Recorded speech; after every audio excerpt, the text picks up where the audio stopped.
Hello and welcome to my today's video, in which I am going to speak to you about ATEEZ. Not ATEEZ lore, but ATEEZ meaning, as I understand it.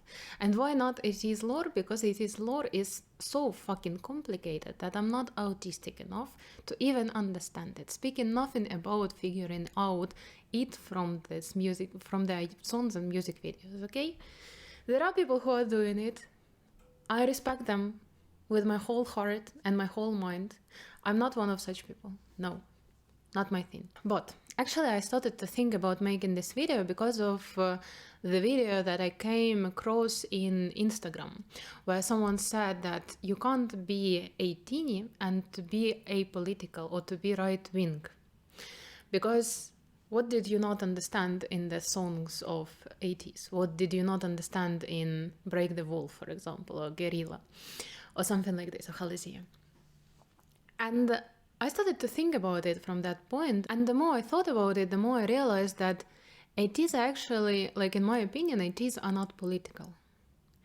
ATEEZ are actually anti-system, which is a very different thing. Because, you know, very often we perceive, like when we think about the enemy of the society or the system that could be harmful for us, we often address, and I even saw a girl address into 1984, the Anti-Utopia by Orwell, as something that, you know, if you like ATEEZ, you might like 1984.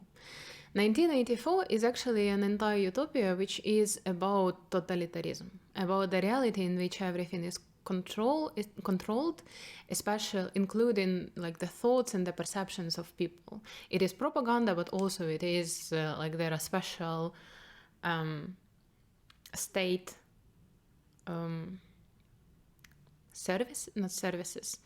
like forces which make sure that all of the people stick to the rules and stick to the propaganda, stick to the line of the party, and so on and so on. And it was written on the basics of like totalitarianism and fascism. And very often when we perceive something threatening, a system that is threatening, we perceive this.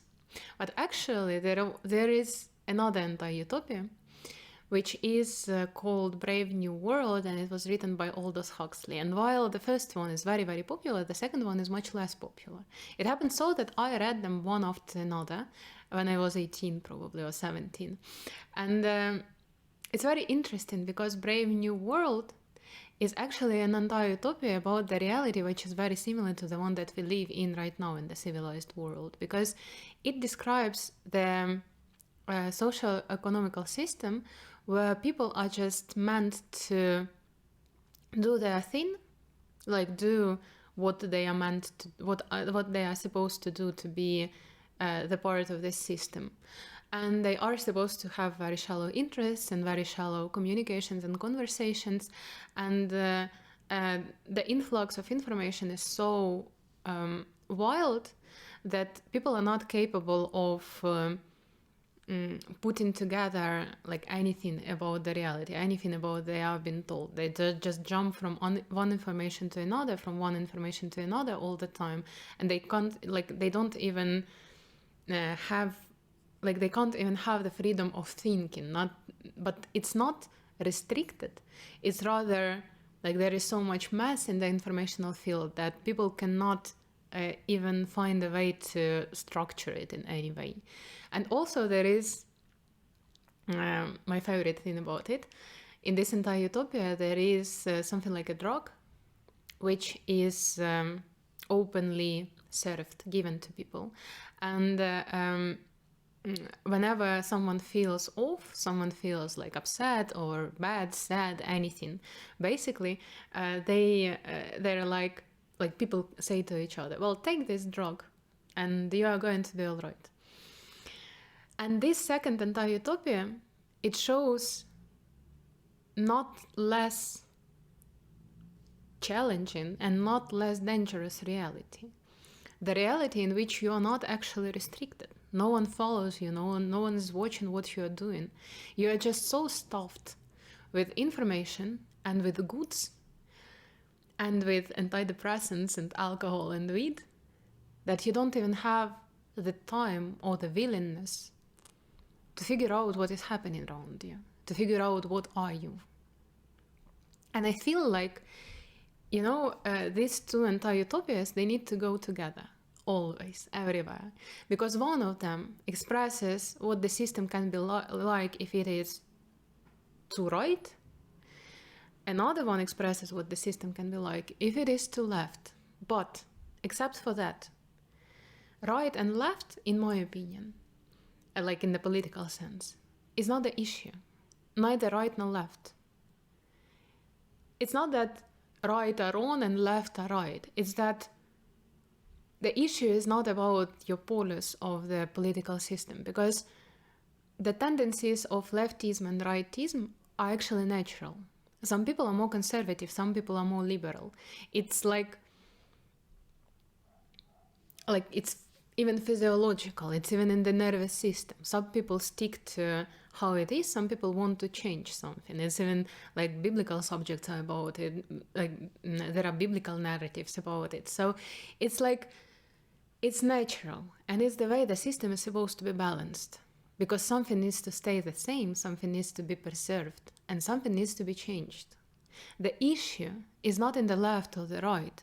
The issue is in the fact that people are disconnected from the reality, from the deepest, most natural reality that we have, from our souls, and from how it actually is in this world, and from why we are in this world. It's as if, imagine that there is a hierarchy of potential, possible, probable issues. Like on the upper side, there are like parties, and I don't know, like left and right wing, and so on. They are both rooted in a social economical system which is deeply harmful to people. The capitalism, which is meant to just take away our life, to just put us in the position where we are doing the shit that anyone could do, to make a fucking factory out of humanity, where we just do the things which we need to do to support overproduction, which needs to be supported by overconsumption. And that's it. And there is constant influx of information which is supposed to not give us a chance to understand that this is fucked up. And there are antidepressants and weed which are supposed to help us deal with that. But under this social economical system, there is another problem.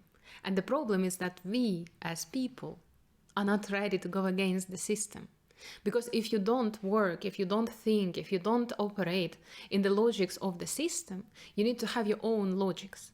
You need to have your own perception of the reality. You need to carry full responsibility for everything that you are and everything that is around you, for how you operate in this world, for how you perceive this world, for how you interact with this world and other people. Most of the people are not ready to carry this responsibility. That's why this system exists. It's not that the bad system is suppressing us. We are giving up on our own freedom because we don't feel the power to carry this responsibility. And we don't feel the power to carry this responsibility because we do not have the connection to our true power. Because our true power lies in our true nature, which is our soul. And that's the level on which ATEEZ operate. This was, how long am I speaking? 9 minutes. 9 minutes of trying to explain what it has to do with ATEEZ. This is the level on which ATEEZ operate. They say, come back to your soul. I always keep thinking about the verse of Hongjoong in Halazia, where he says, I want to feel real emotions. I want to dance real dance. He says real, not just because he wants to feel emotions, but he wants his emotions to be real. He wants his emotions to not be reactions, how it is right now. He wants to feel what he really feels. He wants to be what he really is. Because that's the issue. The issue is not that someone is left or right. The issue is not that someone is, doesn't have the same opinion as you. The issue is not that someone belongs to a certain party. The issue is that we are all fucking disconnected from the reality of who we are, which is deep in our nature, which is deep in our soul. We are not ready to perceive ourselves as what we are, and we are not ready to perceive each other as what we are. Well, some of the people are, actually. Like Hongjoong, for example. Hongjoong is a person from my dream world. I have a dream about a certain reality, which is very different from this reality that we live in. And maybe we are moving towards it, or maybe we are not, I don't know. But Hongjoong is a person from that world. Ultimately responsible, unapologetically expressive, very true to himself. Putting himself into everything that he does. And telling others to find their soul. There is a series of books by Strugatsky brothers, in which there is this concept of progressors, which these are like people from a different planet which come to this planet. I don't remember if it was Earth actually or some other planet, but let's say to Earth, to help the Earth progress, to help the Earth develop. And in NASA, Hongjoong addresses to himself as an alien, which really makes sense to me, because I wouldn't be surprised if he is one of the progressors, because he is actually this is why he is so important to me, because Hongjoong is actually a glimpse into the society, into the world that I dream of. And also, he gives me a lot of hope, because if Hongjoong exists, it means that other people like this exist. And also it means that maybe we all could be like that. And it would be a world not of fear and tension and illusions and lies and competition and wars.